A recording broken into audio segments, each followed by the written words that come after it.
نالا لئی بھی 1,000 میٹر تک دونوں طرف کسی کو ڈسٹرب نہیں کریں گے اور لوگ اپنے پلازے بنائیں، بلڈنگیں بنائیں یہ لوگ تاکہ غربت ختم ہو. یہی عمران خان کا ایجنڈا ہے. نالا لئی الحمدللہ ایکنک سے بھی اپروو ہو گیا ہے اور انشاءاللہ تعالی میرے مولا کو منظور ہوا تو شاید زندگی میں ہی نالا لئی کا مکمل ہو جائے اور ایک تاریخ اس شہر کی بدل جائے گی.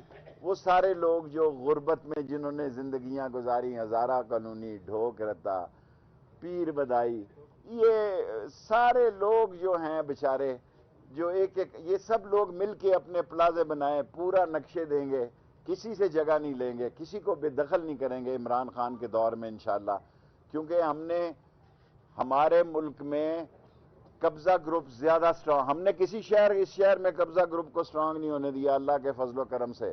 اور یہ ڈھنکے کی چوٹ سے کہتے ہیں کہ اس شہر میں ہم نے کسی بدماش کو سر اٹھا کے چلنے نہیں دیا. اس شہر میں غریب کی حکومت ہے.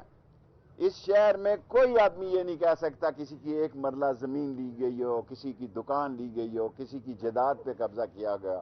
نالا لئی کا جو ہے اس کے ٹینڈر شنڈر ہو جائیں. یہ پہلا پروجیکٹ ہوگا کہ پرائیویٹ پارٹنر میں بھی 80 ارب روپے خرچ ہوں گے. 105 ارب 40 ارب روپے جاری ہوئے ہیں. اور اگر میں نے دیکھا کہ کام سلو ہو رہا ہے، میں لال حویلی سے وہاں اپنا ڈیرا بنا لوں گا جب تک کہ وہ مکمل نہیں بنتا.